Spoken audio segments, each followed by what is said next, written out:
make your plans and watch God laugh. Oh, she's in the details. Hey, Murphy's Law all that. Yeah, man, it can get real. Hello, welcome in Roth. I guess it's the first time that you're performing here at the Bluestagen. Yes, Dankeschön.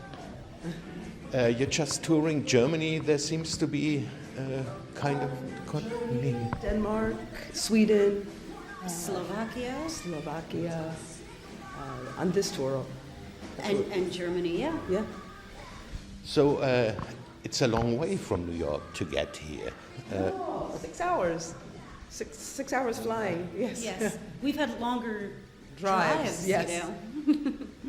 You're coming from New York. The band's playing together for 6 years now. Yes. And listening to your music, I only had the possibility to listen to the album, you're kind of building a bridge between the past into now and also to the future, bringing in the punk spirit in a way, rock and roll feeling, and a bit of blues. Yes, that's. Thank you for getting that. Yes, that's what we hope to do. That's what's been happening. So it's worked out very nice for us. Yeah. And it comes naturally, you know. That's how we play, and it wasn't a style we created in our minds and then tried to execute. It just came naturally. So this is how we sound, you know. It's all of our influences over so many years of playing in different bands, and this is what it turned out like. So we're very happy. And how did he come together, performing in bands for years? Was it by accident, meeting at shows? Or? No, it was very purposeful. So T-Bone and I played guitar together in a band in New York City, and Mary, the bass player, and I drummed in a band together in New York City, and that's the basis of kind of starting this. And then we met Cool Whip, the drummer, and then we met Dana, and once we met Dana, everything made sense.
How did it happen when you signed with the German record company, with Roth Records? Do you want me to tell the story? Sure. I tell the story all the time. I love the way you tell it. It's a funny story. So one of our friends who works for a rock and roll magazine in the US sent Thomas Roth our first demo and didn't tell us about it. And one day we got a call on the phone and it was Thomas. And he said, listen, my name is Thomas Roth. I have a label in Germany, and I've been listening to your CD in my car for the last 6 weeks. I haven't taken anything out or put anything else in. I love it, and I'm going to fly to New York, and I'm most likely going to sign you. And we were like, okay, sure. We didn't necessarily believe him because we get a lot of phone calls and fan mail and stuff. And he, true to his word, he flew out. We met him. We fell in love with him, his spirit, and that's exactly what happened. He signed us, and the rest is rock and roll history. Because it's not too usual that a young band, as you still are coming over to Europe that fast. Well, we got very lucky. We're not joking when we say that we feel very lucky to be on Roth Records. You know, Thomas has been in the business for so many years, and he's very established. I don't think we would have gone as far as we have so quickly without him. And he's got an amazing system, and he's got an amazing staff. So we get the best of everything that Roof has to offer, and we get to come to Germany a lot, and we love Germany. It's our second. At this point, it's our second home. Yeah. We look at real estate when we go to towns here. We say, oh, I could live here. Penny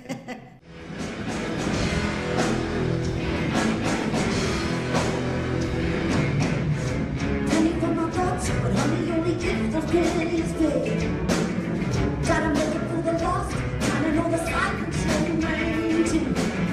Pretty good things the cost, the legend make a part in me. Ooh.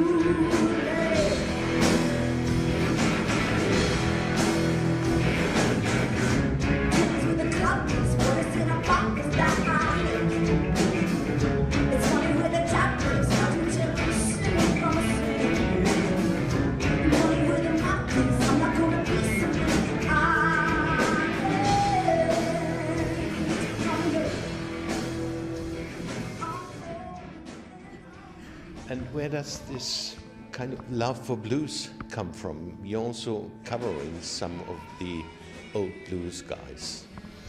Learning to play an instrument, I think it's fundamental to know blues. And not only, I back when I was learning, I fell in love with it. And it's a great, it's something that everybody, hopefully playing all kinds of music would want to, touch upon. But then, some people just fall in love with it. And I know that I did. And I knew that was the root of, the music I wanted to play forever. It would have to have those elements in it, blues elements. Yeah, and as a small child, I loved the Rolling Stones.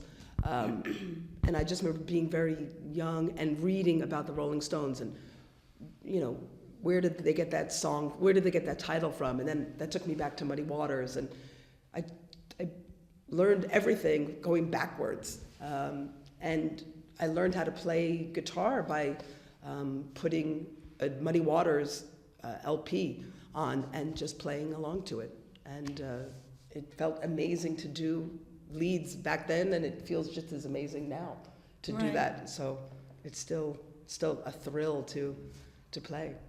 So it's kind of going back to jump into the future, back to the future. Yeah, I feel like that. I mean, every generation should have a band that teaches the younger generation where all of this came from.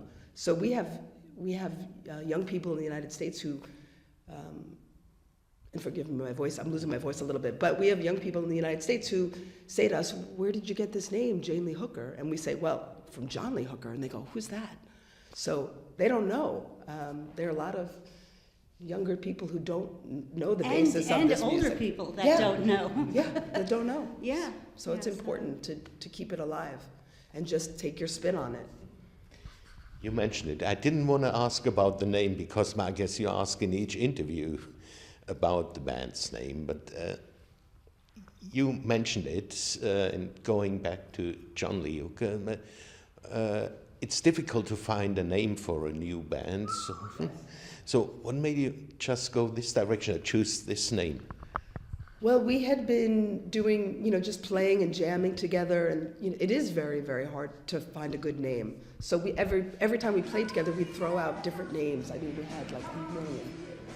Just funny names, silly names, and then They're all taken. They were because you have the internet now. You can Google stuff, and everything was taken. We'd come on something and we'd look it up and be like, oh no, there's already a band there, and then we got